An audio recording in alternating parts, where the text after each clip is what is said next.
meu povo, vamos para a revisão? Caracterize o New Deal. Conjunto de medidas econômicas que visavam a garantir mais empregos por meio da intervenção do Estado na economia, sobretudo mediante o financiamento de obras públicas.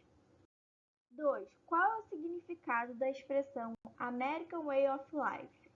A expressão American Way of Life, estilo de vida americano, em português, se popularizou durante o período entre guerras. Disseminada pelos Estados Unidos, a expressão difundia a ideia de que o caminho para uma vida feliz passava necessariamente pelo consumo em larga escala. Acreditava-se que consumir bens materiais e atividades de lazer em família era o centro de tudo e a receita para a felicidade. Além disso, o estilo de vida americano valorizava também a padronização social, a partir da disseminação de padrões comportamentais e estéticos, e a crença em valores democráticos de cunho liberal. 3. Explique um dos princípios da chamada doutrina Bush, adotada pelo governo americano após os atentados de 11 de setembro de 2001, que tenha servido como justificativa à invasão do Iraque. Um dos seguintes princípios da doutrina é o direito que os Estados Unidos se reservaram de atacar preventivamente os estados que ameaçassem a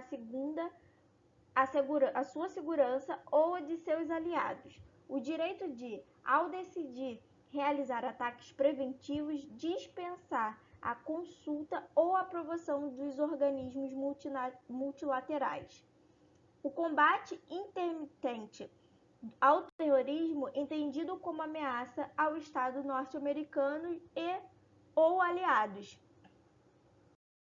Caracterize a região Sunbelt, sul e sudeste dos Estados Unidos, com produção de alta tecnologia e indústria aeroespacial. Descreva a condição de vida da população urbana nos países de industrialização tardia da América Latina. Mais condições de vida, com déficit em saúde, educação, alimentação e moradia.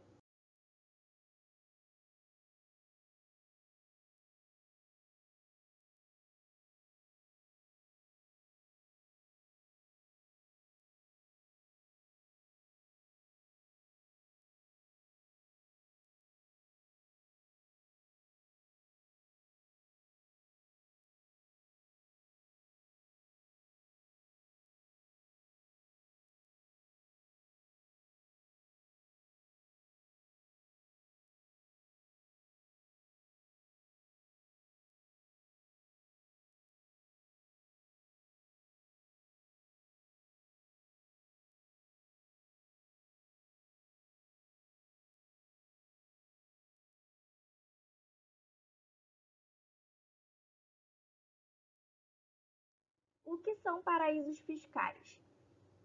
Paraísos fiscais ou refúgios fiscais são países que adotam uma política econômica flexível no que se refere à cobrança de impostos e declaração de impostos de renda. Frequentemente, além de possuir alíquotas muito baixas ou muitas vezes até inexistentes, costumam também garantir o anonimato e o sigilo sobre as contas bancárias. Com isso, os paraísos fiscais se tornam o local ideal para a lavagem de dinheiro.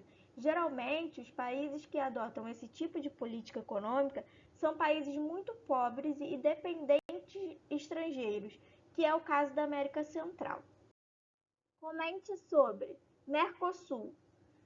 O Mercado Comum do Sul foi criado com o Tratado de Assunção, assinado em 26 de março de 1991 por Argentina, Brasil, Paraguai e Uruguai.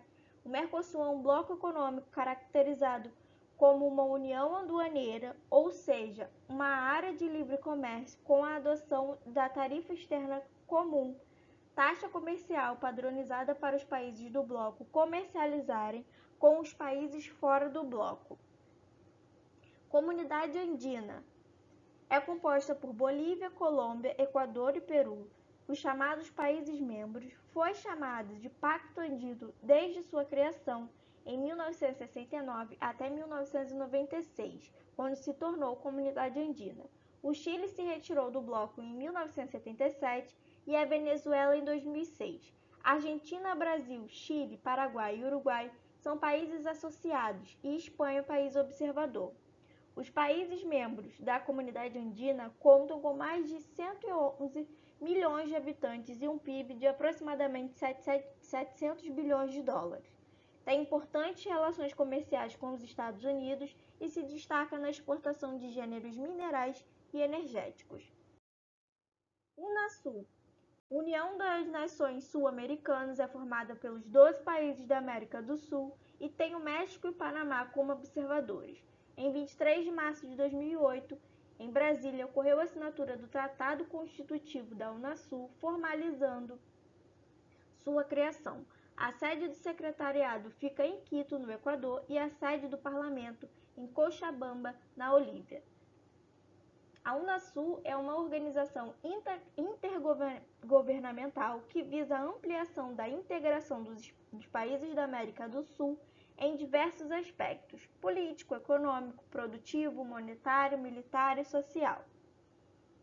Narcotráfico é considerado uma atividade internacional, haja vista que desde a produção de matéria-prima, o refino até os consumidores finais, várias fronteiras são cruzadas. O narcotráfico envolve inúmeras atividades ilícitas, permeando diversos países e a economia global. Sequestros, roubos a banco, tráfico de armas, tráfico de pessoas e de órgãos, jogos ilegais e a corrupção policial estão associados ao narcotráfico e à lavagem de dinheiro, que possibilitam a entrada do dinheiro no sistema formal e estimulam o capital financeiro. Afinal, são centenas de milhões de dólares que precisam circular pelo sistema com velocidade. Diferencie sistemas extensivos de intensivos. A agricultura intensiva caracteriza-se por maior participação de capital, mecanização e insumos, rotação de cultivos, produção comercial e alto rendimento, enquanto a agricultura extensiva é representada por menor participação de capital, técnicas rudimentares, rotação de solo, produção de subsistência e baixo rendimento. Comente sobre a Revolução Verde. Década de 1950, os países centrais estimularam a adoção por parte de países periféricos de tecnologias e insumos agrícolas que permitiriam o aumento da produtividade e, consequentemente, da produção. Além disso, a adoção desse pacote tecnológico modernizaria o meio rural. Como boa parte desses países já tinham suas economias baseadas na agropecuária, a modernização do setor seria um grande impulso para elas.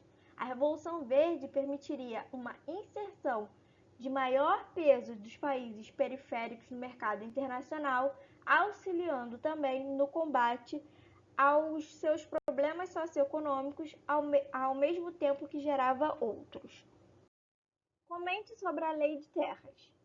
Lei de Terras, promulgada em 1850, introduziu mudanças extremamente importantes para a consolidação do capitalismo brasileiro. Até então, a transferência da propriedade agrícola apenas era possível por meio de herança, ou seja, a terra rural não podia ser alienada para venda em um mercado de terras.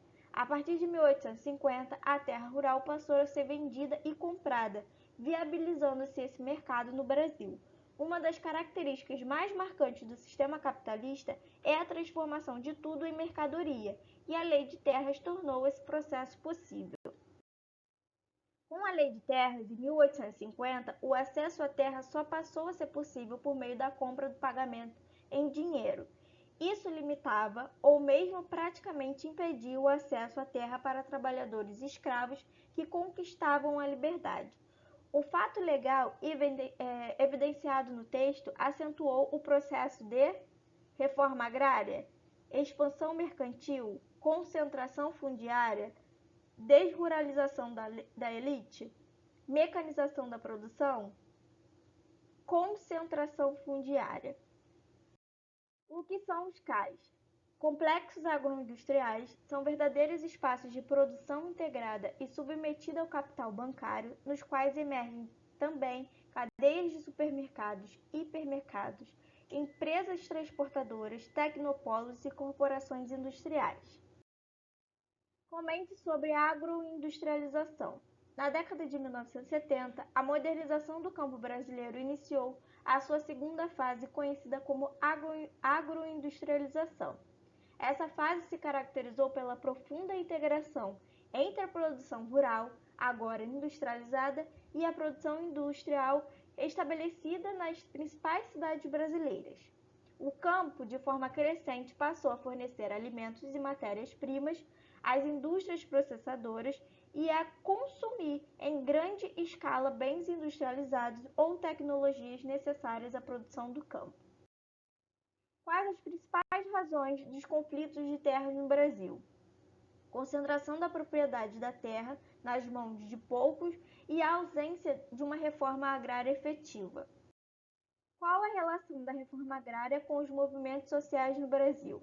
A reforma agrária é uma demanda que vem crescendo cada vez mais no Brasil. Muitos movimentos sociais, como o MST, lutam pela democratização das terras no Brasil. Além disso, lutam também por melhores condições de vida dos pequenos produtores rurais, além de buscar apoio para que os pequenos agricultores tenham condições de plantar e de se desenvolverem livremente no campo. Relacione as colunas. Cidades que possuem boa infraestrutura de circulação, elevado poder político e econômico, capazes de polarizar e controlar os principais fluxos da globalização. Estamos falando de cidades globais. São áreas de conurbação entre duas ou mais metrópoles. Megalópolis. O crescimento intenso das principais cidades de um país gera o fenômeno da metropolização, resultado da concentração de investimentos, empregos, comércios, serviços e infraestruturas em alguns pontos do território aliado às mudanças que ocorrem na base técnica da produção agrícola e na estrutura fundiária. Estamos falando da metropolização. É o resultado da expansão do processo de industrialização-urbanização. Rede urbana. É o fenômeno comum nas metrópoles. À medida que a população e a ocupação crescem, a mancha urbana integra áreas urbanas de outras cidades ao redor. Conurbação. Então fica FCADB. Relações de poder que se estabelecem entre as cidades de uma rede. Hierarquia urbana. Então fica cidades globais, megalópolis, metropolização, rede urbana, conurbação e hierarquia urbana. E é isso, meu povo. Dúvidas, escrevam nos comentários. Uma ótima prova para vocês.